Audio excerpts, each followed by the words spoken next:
Welcome to The Secrets of Success. By following the proven techniques of the guests who appear on this series, you'll learn that even successful people run into detours and failures, and how you can apply their success techniques to change your life. You're now listening to the most unique show on radio, the show dedicated to making you a success. Polina Marinova Pompliano wants to help you find your hidden genius. Let's hear what she has to say. Polina, thank you for being with us today. Bill, thank you so much for having me. I'm excited to be here. Polina, we talked before the show. I love the title of your book, Hidden Genius. I've been telling people for years that's what I am, a hidden genius. It hasn't showed up yet, but I'm really a genius. But you've done this scientifically, and I want to start off by talking about, I think you actually have a newsletter called The Profile. Am I correct? Yes. And you actually look at what we would call either genius people or very famous people who have a great talent. Can you tell us a little bit about The Profile? Yeah, so I worked at Fortune magazine from 2014 to 2020. And right in the middle, in 2017, I started The Profile, which is my weekly newsletter where I profile the most exceptional, interesting people. And I started it because I just had a love for long-form profiles of people.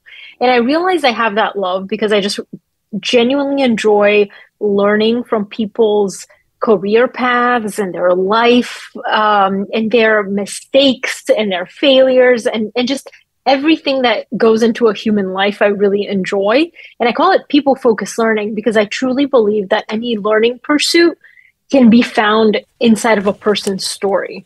As humans, we love storytelling. That's how we remember things. A lot of times stories evoke emotion and emotion evokes memory. So that's how I realized I learn is that I need to tap into that human emotion in order to remember things. So I started The Profile in 2017. I haven't missed a week since. It comes out every Wednesday and Sunday. And yeah, I just compile 7 or 8 really interesting profiles of people that week. I included them in the newsletter. And then every Wednesday, I profile an individual and kind of tease out some of the lessons that I learned from them that we can apply to our own lives. You are the person I would love to sit next to on a 12-hour plane ride. Oh, I would come away so smart. That's what I mean. Oh, it must be fantastic. I think we should pay you to come to our cocktail parties and just mingle what we would learn from you. And I just find that subject so interesting. Now, in Hidden Genius, you say that a person's life is never linear. What does that mean to the rest of us? Exactly. So if you think about the most interesting, fascinating people that you know, and you think about their life, it's never just the simple, linear, exactly how they planned it out. That's how it turned out life. The stories that I'm really drawn to are the really complex, winding, fulfilling paths of people who have succeeded at something, failed miserably and fallen flat on their face, and then taken all the lessons that they've learned from that experience and achieved something again with lessons to share with the rest of us. So that's kind of how I chose the subjects for my book, Hidden Genius. And it's not the traditional genius, quote unquote, that you think about, like the Albert Einsteins. It's more of what can we learn from this person from this sport or this person from this business. It varies across industry. And I really believe that we all have a hidden genius. It's just that a lot of us haven't discovered it yet. Now, you say that idolizing traps you into imitating perfect versions of imperfect people. And I've often thought that we think that a famous basketball player or a football player, let's use Tom Brady, that he would make a great president or senator or leader of a business. And he might be a tremendous failure, but he's a wonderful football player. He might be great on commercials. Do you find that a lot? Is that what happens in life? Yeah. So in my time at Fortune and with The Profile, I've interviewed, some of the most traditionally successful people, Steve Schwartzman, Melinda Gates. Think of some of the most successful people in business. I've interviewed many of them. What I've learned over the years is that success doesn't exist in a vacuum. So yes, you may have achieved something amazing as a football player, but maybe your personal life is in complete shambles. Exactly. And I still remember, Melinda and Bill, everybody was going around tweeting relationship goals and their marriage is what dreams are made of. And then suddenly, as a shock to everybody, they announced their divorce. You don't know what goes on behind closed doors. And also, if you ever find yourself idolizing someone based on the superficial version of what you see on television or social media, just ask yourself, am I willing to make the same sacrifices, the same trade-offs, the same missteps as this person in order to achieve this level of success in this one area of my life? And Bill, you may have noticed the book is structured in a way where it's 10 different chapters, each with a different theme, because I truly believe that instead of idolizing, we can actually learn from a variety of these people, but parts of them, not all of them. So somebody who's featured in the relationships chapter may actually benefit from learning something about from somebody in the mental toughness chapter. Nobody has it all figured out. We can always get better in certain aspects of our lives. And I love what you say, and now I'm going to really put you on the spot, so get ready. The spotlight is going to hit. You've interviewed a lot of people. You told us you've been doing your newsletter for, I think, since 2017. Do you have a favorite or someone you'd bring out? And even if they're not someone we would know, a big name like a Tom Brady or LeBron James or an actor or actress, is there someone that really impressed you along the way and you said, wow, that one sticks out, or he or she is my favorite? Yes. The one that comes to mind is Sarah Blakely, who's the founder of Spanx. It's a shapewear company. She's a self-made billionaire. But that's not the part that impresses me. Yeah, I always love those self-made billionaires. Yeah, they're my favorite too. Yeah, it's not the monetary, whatever achievement that impresses me. What impresses me is the way that she has reframed failure in her mind. And it all started from when she was very little. Her dad would make her and her brother go around the table every night and share a big failure they had that day. And she said that when she didn't have something really juicy and meaty to share with him, he would genuinely be disappointed because he said, oh, this means that you didn't try hard enough today. You didn't take a risk big enough today. Didn't get out of your comfort zone today. So she kind of started seeing failure not as, oh, I failed, but as an indicator of not trying, going for something. And so she brought that into her life in her early 20s when she bombed the LSAT. She originally wanted to be a lawyer, failed the LSAT. Then she tried out to be Goofy at Disney World, but she was too short to wear the costume, so she didn't get that. Then she was selling fax machines door to door. And she was like, every time something like that happened, I knew that, I put myself out there. I took a risk. It didn't work out, but maybe the next thing will. And then she always says, by the way, Spanx wouldn't exist if I had aced the LSAT. So it's like, yes, you can see failure as this thing that stops you and prevents you from doing something, or you can see it as a gateway to the next thing that could be bigger. Now, I'm going to be a real Budinsky in your life. I've only known you or talked to you for 10 minutes so far, and I'm going to make a suggestion. Your next book is going to be called Reframing Failure. And I want to be the first one to interview. I love it. And if you'd be surprised, Polina, how often that happens as the guest is talking to us, a term or a phrase or a saying will come out, and I'll stop right away and write it down and say to them, I love that. And that's something I would just automatically pick up in a bookstore and give it the first shot. You have no shot if I don't obviously start looking at it. But myself and I'm sure other people who are interested in this, reframing failure, and I've heard that from other people, and it really is such a meaty idea, but one that I don't think anybody else has touched on. And in fact, we've got so many great questions from your book because of the way you phrase things, etc. You say that creative acts often masquerade as massive failures. And is that an example of it, what you went through with the Spanx founder?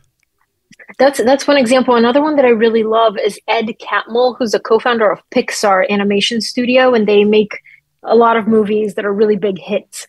He says that, those really original ideas often masquerade as big failures because he's like, in business school, they'll tell you, you need to perfect your elevator pitch. You need to sum up your idea in 30 seconds or less.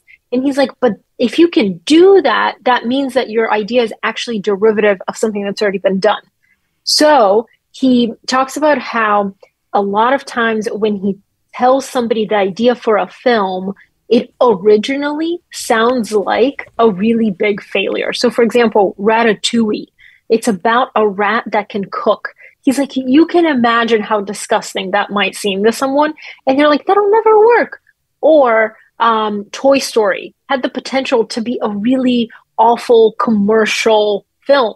But the way they did it, it was so hard to make it not commercial. They had to be very original with what they did. So it just shows that when you take something original that may fail, it might, but I think the biggest mistake that people make and the biggest belief they have that's actually false is that they think, oh my gosh, if I fail, I have to start over. I have to start from ground zero.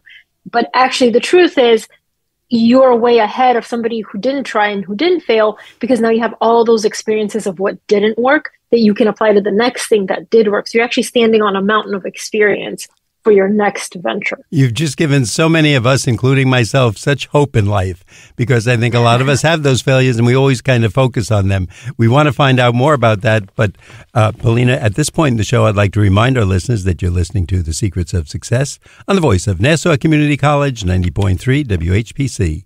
I'm your host, Bill Horan. Our guest today is Polina Marinova Pompliano. She is the author of Hidden Genius.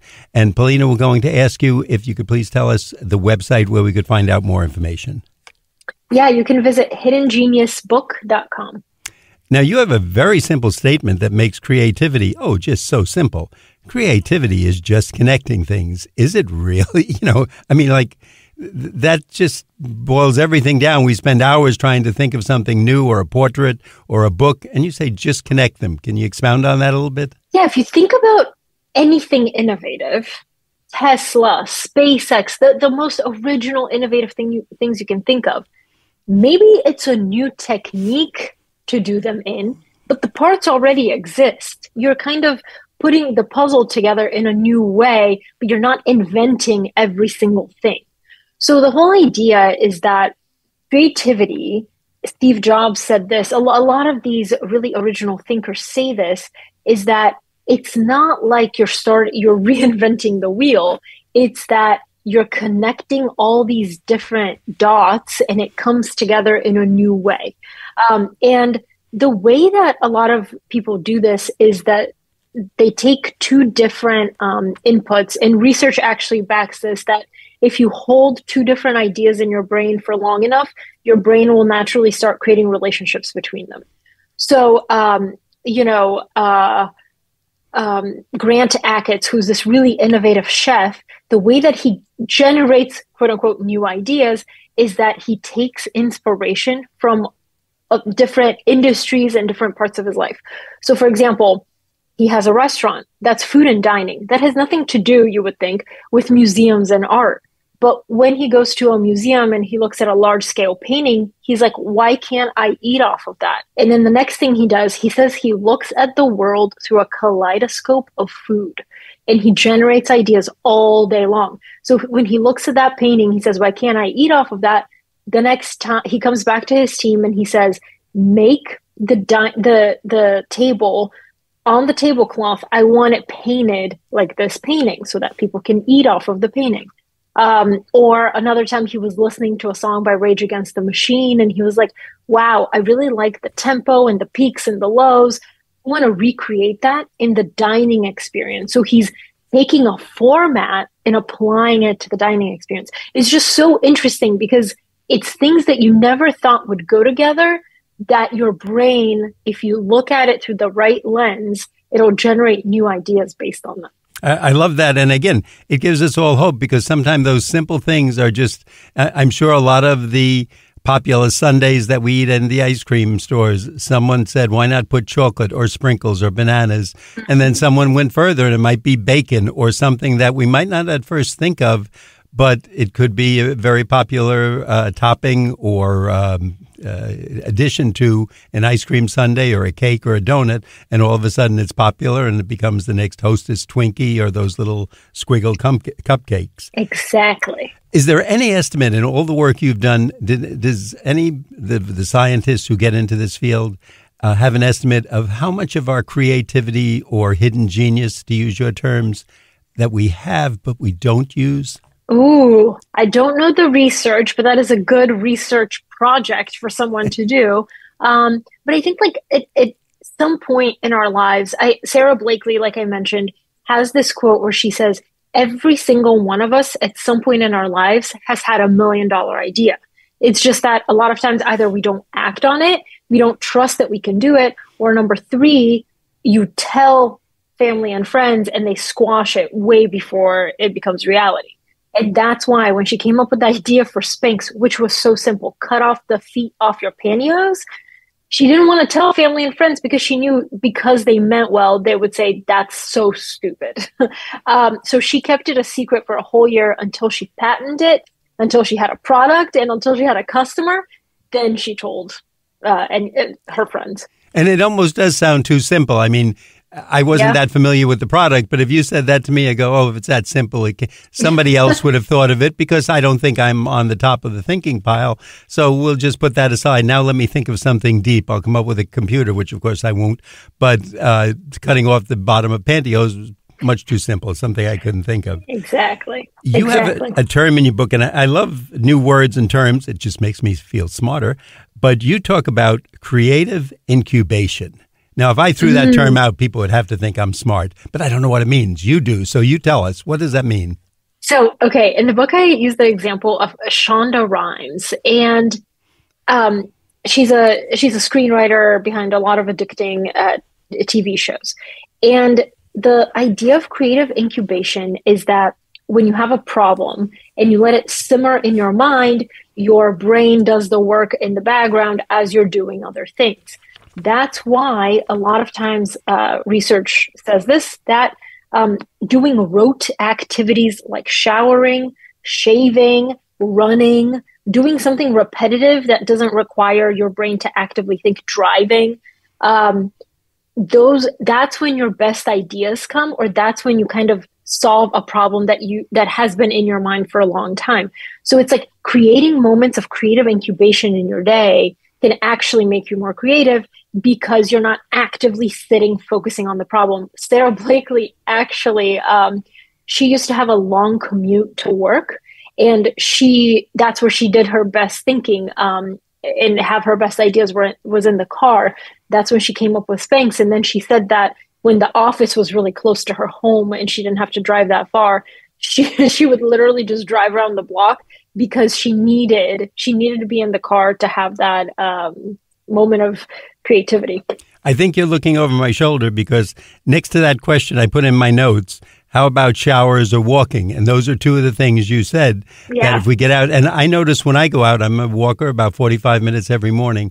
But when I'm out there, I see things, a flower, sometimes the most mundane, simple product, a candy wrapper or something, and I'll see it. And all of a sudden, it must connect to something in my mind that I saw, like, why not wrap that cake in a white wrapper instead of a blue one, or use it for this or that, or reprocess it.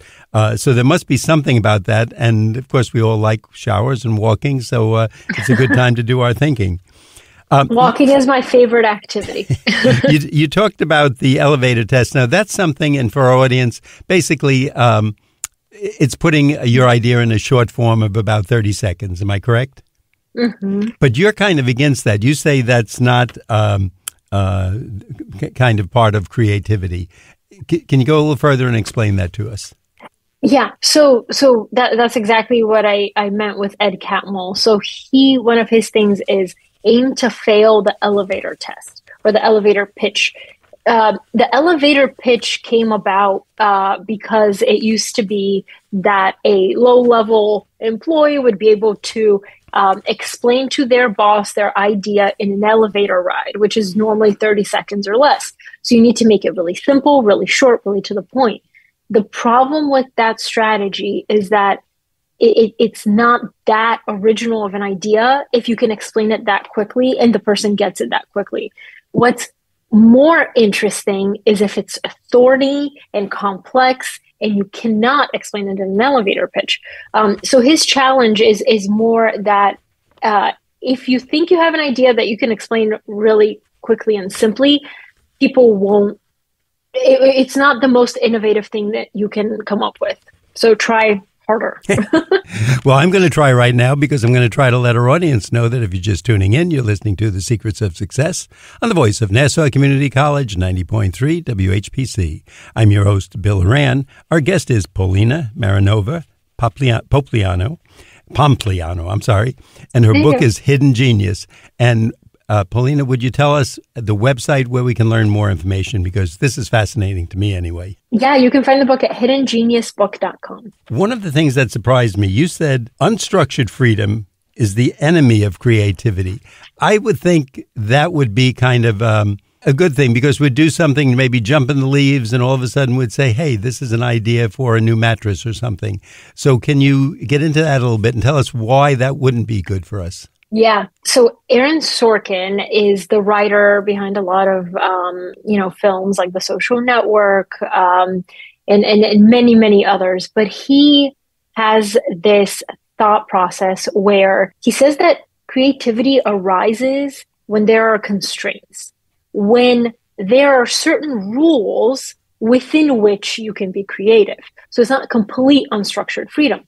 So he says that, for example, you have to know the rules of what makes a great film, but it doesn't mean you have to abide by those rules. What he's talking about is you can only break the rules if you know the rules. Okay. So whatever the rules are, you can break them, and not only break them, but then create and invent new rules. And so he says, great art has some structure to it, but the result of complete unstructured freedom is the equivalent of finger paint. There's no meaning. There's no sense as to why the artist chose to break the rules. So I always think about, journalism. I was always drawn to journalism because there's a certain framework, but that framework and how you write an article, you can play with it.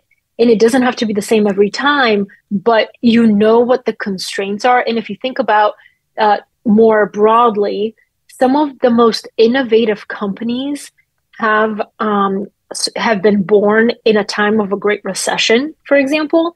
Uber, Airbnb, all of those new modern ones, because the founders were dealing with constraints, and they didn't have that much venture capital, and they didn't have that many investors.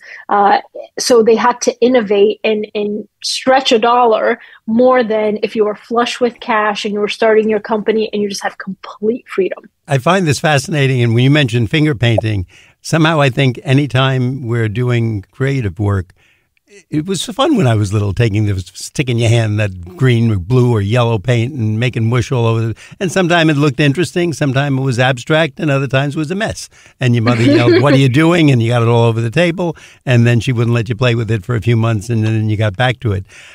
In your magazine or newsletter, The Profile, or anywhere in your journeys through life, have you seen companies that have methods of fostering creativity? I think once we had a guest on that said they had the creative people all in one section, open rooms, so they kind of learned from each other, and they kept them away from the accountants and the salespeople because those people had a structured job. Things had to be put in certain lines and accomplishments. I was just wondering if you came across any creative ideas or structures to the workplace. Yeah, I think the biggest thing that I've seen is that success, ironically, oftentimes breeds complacency, and complacency kills creativity. So that makes sense.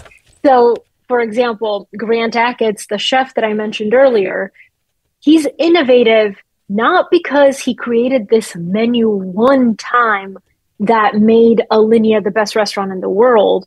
He's successful because he created that menu many, many, many times.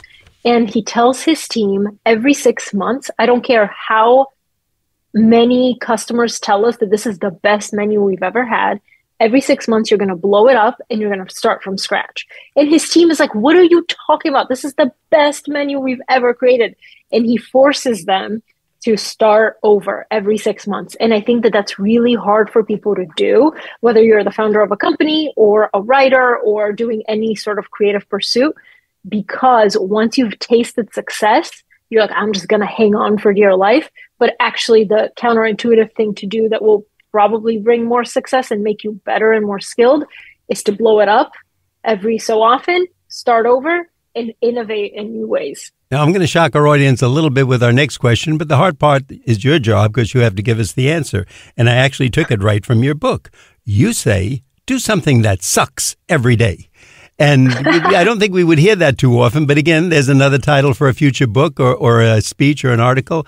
But tell us what you mean by that and how is that going to help us become more creative? I got this idea from someone named David Goggins, who's a former Navy SEAL turned ultra athlete.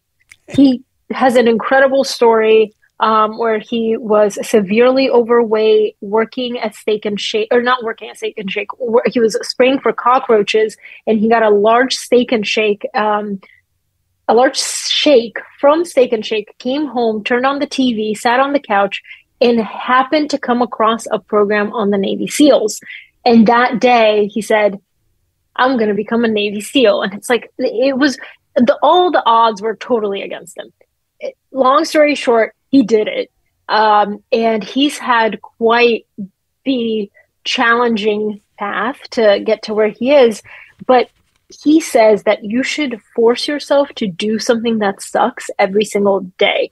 The reason being is that he calls it callousing the mind. So creating intentional friction in your mind in order to become more mentally tough. So for example, if you do something small that's really hard every day that you don't want to do, when life's big moments hit you, you won't crumble and fall to your knees and say, I give up, I don't know what to do, because you've built that friction and that resilience.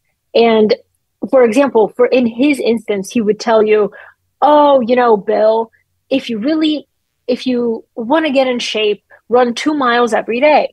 But today it's raining and you don't want to go do it and it's cold, do it anyway. So that is basically that you're keeping the promise to yourself by doing it anyway.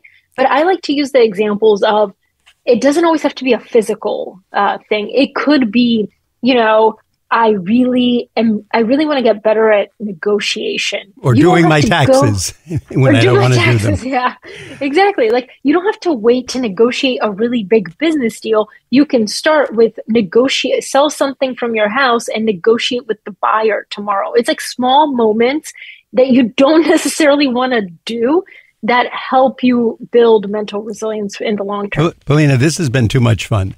This has really been a wonderful show. I've learned a lot. I hope our audience has enjoyed it as much as I did. Before we wrap up, I want to mention again, the book is Hidden Genius. It's by our guest, Polina Marinova Pompliano. And I'll ask you again, give us the website. hiddengeniusbook.com. Easy enough to remember. And if we want to get hold of that newsletter, I think The Profile it's called. Yes, it's readtheprofile.com. Easy enough to remember that too. Thank you so much for being with us today. Thank you so much, Bill. I had a blast. I'd like our audience to know that you've been listening to The Secrets of Success on the voice of Nassau Community College, 90.3 WHPC. I'm your host, Bill Horan, asking you to please join us again next week at the same time when we will continue our journey to success.